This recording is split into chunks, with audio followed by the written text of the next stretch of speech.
और चलिए आगे बात करेंगे छत्तीसगढ़ से मिल रही एक बड़ी खबर की। दरअसल धीरेन्द्र शास्त्री पर जारी सियासी बयानबाजी थमने का नाम नहीं ले रही और अब नक्सलवाद के मुद्दे पर यह बहस छिड़ गई है।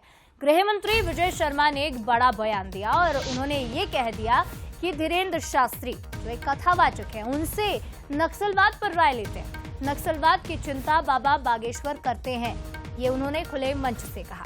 अब इस पर पीसीसी चीफ दीपक बैज का पलटवार भी सामने आया कि बाबाओं से बीजेपी इवेंट करा रही है। डिप्टी सीएम अरुण साव ने बैज पर निशाना साधा और कह दिया कि सनातन संतों पर आखिर आप सवाल क्यों उठाते रहते हैं। ये बयानबाजी लगातार लंबे समय से जारी है। पहले मुद्दा कुछ और था, लेकिन अब नक्सलवाद के मुद्दे पर जो गृह मंत्री विजय शर्मा ने बयान दिया तो उस पर बयानबाजी छिड़ गई है। लेकिन एक बड़ा सवाल ये भी उठता है कि क्या नक्सलवाद जैसे गंभीर सुरक्षा मुद्दों पर धार्मिक संत की राय लेना राजनीतिक मजबूरी है, वैचारिक सहमति है क्या?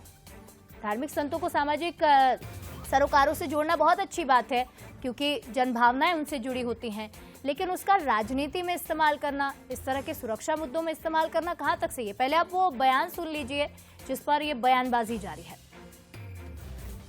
छत्तीसगढ़ में जैसे नक्सलिज्म के समापन के लिए संकल्प लेकर के आने वाले 3 महीनों में ही सशस्त्र नक्सलिज्म छत्तीसगढ़ से समाप्त हो जाए, इसके लिए सब काम कर रहे हैं। उस पर भी महाराज जी की चिंता अनवरत बनी रहती है, उस पर भी महाराज जी का मार्गदर्शन अनवरत बना रहता है। भारतीय जनता पार्टी के नेता छत्तीसगढ़ में इनकी सरकार जनता के लिए कुछ काम तो कर नहीं पा रही है, लेकिन बाहर से बाबाओं को लाकर सिर्फ एक इवेंट की तरह छत्तीसगढ़ की जनता को दिखाना चाह रहे हैं। इससे कुछ नहीं होना है। छत्तीसगढ़ की जनता अच्छे से समझ रही है ये सरकार फेलियर है।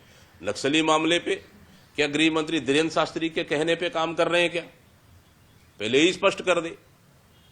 देखिए, नक्सल मामले में सभी लोगों का मत है कि शांति सब चाहते।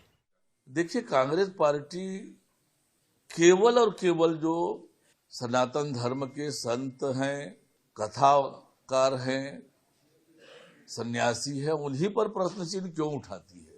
ये स्पष्ट करता है कि सनातन और सनातन के लिए काम करने वालों के प्रति कांग्रेस के मन में कितनी घृणा और नफरत है, ये बार बार साबित होता है। और अभी भी जो कांग्रेस के लोग कर रहे हैं वो इसी बात को दर्शाता है। तो देखिए, छत्तीसगढ़ में लगातार एंटी नक्सल ऑपरेशन जारी है और इस पर बड़ी सफलता भी साल 2025 की अगर हम अकेले बात करें तो बड़ी सफलताएं हाथ लगी है। बड़े बड़े नक्सली या तो मारे गए हैं या बैकफुट पर आकर सरेंडर कर दिया है। यानी ये कहा जा सकता है कि सुरक्षा एजेंसियों का काम बेहतर हुआ है। सरकार की नीतियों का भी असर हुआ है। जो पुनर्वास नीतियां थी, पुनः मार्गेम जैसी नीति और नियत नीला नार जैसी नीतियां काम कर रही हैं। लेकिन इसी बीच इस तरह का बयान देना जब धीरेन्द्र शास्त्री को लेकर लगातार विवाद छिड़ा हुआ है, कितना सही है? चलिए इस खबर पर ज्यादा बातचीत करेंगे। हमारे साथ 2 राजनीतिक मेहमान हमारे साथ जुड़ रहे हैं। उमेश घोरमोड़े जी बीजेपी नेता हैं, साथ ही धनंजय सिंह ठाकुर प्रवक्ता कांग्रेस हमारे साथ जुड़ गए हैं। आप दोनों का ही बहुत स्वागत है। सबसे पहले उमेश जी, आपसे ही सवाल रहेगा क्योंकि गृह मंत्री विजय शर्मा का बयान है जिस पर सियासत हो रही है। देखिए, धीरेन्द्र कृष्ण शास्त्री एक बेहद ही महान कथाकार हैं, लेकिन सुरक्षा एजेंसी से वो नहीं है, ना वो ऐसे क्षेत्र से आते हैं जहां नक्सलवाद बहुत होता होगा, ना वो इस मामले के एक्सपर्ट हैं। और ऐसे में अगर गृह मंत्री मंच से इस तरह की बात कहेंगे, क्या मैसेज जाता है? क्या सुरक्षा एजेंसियों पर आप सवाल उठा रहे हैं? क्या अपनी ही नीतियों पर आप सवाल उठा रहे हैं? उमेश जी, देखिए, सुरक्षा एजेंसियों का विषय हो या फिर सरकार की नीति का विषय हो, सरकार के नीति और सुरक्षा बलों की शौर्य और साहस के बूते सफलता का परचम हमने लगातार देखा है।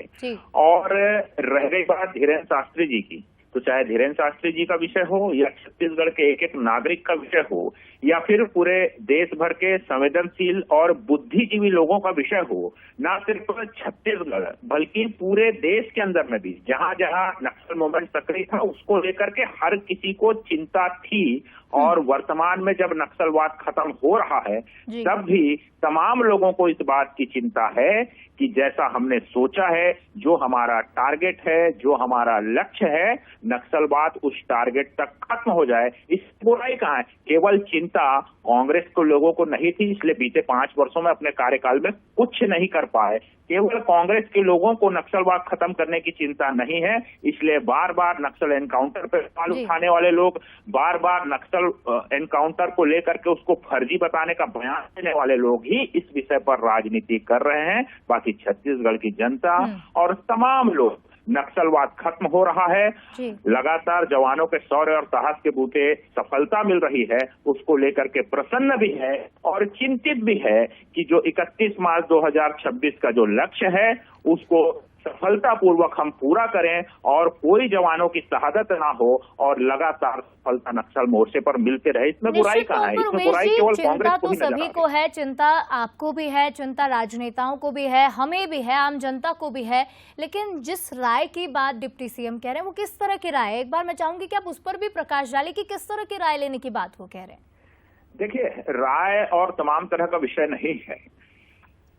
जिस प्रकार से तमाम लोग इस विषय को लेकर के आम एक चर्चा भी होती है, हम और आप भी जिस प्रकार से डिबेट में इस विषय पर कई बार चर्चा करते रहते हैं, तो ये तमाम तरह के विषय हैं और उसी को लेकर के यहाँ पर कांग्रेस केवल राजनीति करने का प्रयास कर रही है। मुझको लगता है कि कांग्रेस को इस विषय पर हमारे साथ जुड़े हुए हैं, उनसे भी मैं जवाब ले लूंगी। ये सिर्फ राजनीति करने की बात कह रहे हैं, वो तो बीजेपी का तो ये कहना है धनंजय जी कि हम सभी बुद्धिजीवी से इस पर बात करेंगे क्योंकि चिंता तो सभी को है। कांग्रेस को क्यों दिक्कत हो रही है? एक बड़ा सवाल बीजेपी कर रही है लगातार। कांग्रेस को कहाँ दिक्कत है? कांग्रेस को दिक्कत है भारतीय जनता पार्टी के फर्जी दावे पर, फर्जी इनके नीतियों पर।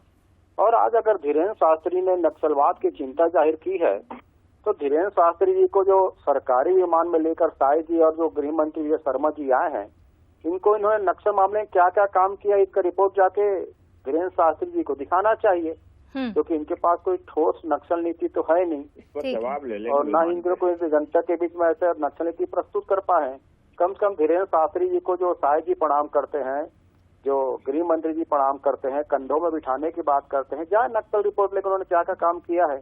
लेकिन सर प्रणाम करना तो आस्था का विषय है ना, प्रणाम करना तो आस्था का विषय है। मैं तो सवाल उठाए नहीं, मैंने कहा प्रणाम करते इनको जाना चाहिए, कर रहा हूँ, उनके लिए पूज्य नहीं है तो जाए ना नक्सल रिपोर्ट में क्या क्या काम किए, क्या इनकी नक्सल नीति है, किस प्रकार से नक्सल पे काम कर रहे हैं, इनको जाके धीरेन्द्र शास्त्री जी को दिखाना चाहिए। और धीरेन्द्र शास्त्री जी अगर चिंता जाहिर करे नक्सलवाद को लेकर तो स्वाभाविक बात है, सभी की चिंता है। नक्सलवाद, आतंकवाद, जो धर्म के नाम पर जो उन्माद और हिंसा फैलाया जा रहा है, जो लोगों के साथ मामूली की घटना हो रही है, जो आतंक फैलाया जा रहा है, चिंता का विषय तो है कि भारत के संविधान जो डॉक्टर बाबा साहब भीमराव अम्बेडकर जी के संविधान से चलता है, उस संविधान के मानने वाले लोग कौन कौन है? स्वाभाविक बात सबकी चिंता है। यहाँ पर बलात्कारियों को किस प्रकार से भाजपा संरक्षण देती है। सर बहरहाल वो हमारा विषय नहीं है, विषय हमारा ये था कि नक्सलवाद पर आखिर बाबा का फैक्टर कहाँ से आया है। बहरहाल आप दोनों का ही बहुत शुक्रिया जुड़ने के लिए और बातचीत के लिए और अपना पॉइंट रखने के लिए। लेकिन देखिए इस मामले पर सियासत लगातार जारी, आगे देखना होगा कि क्या कुछ बयान अब इस मामले में और सामने आते हैं।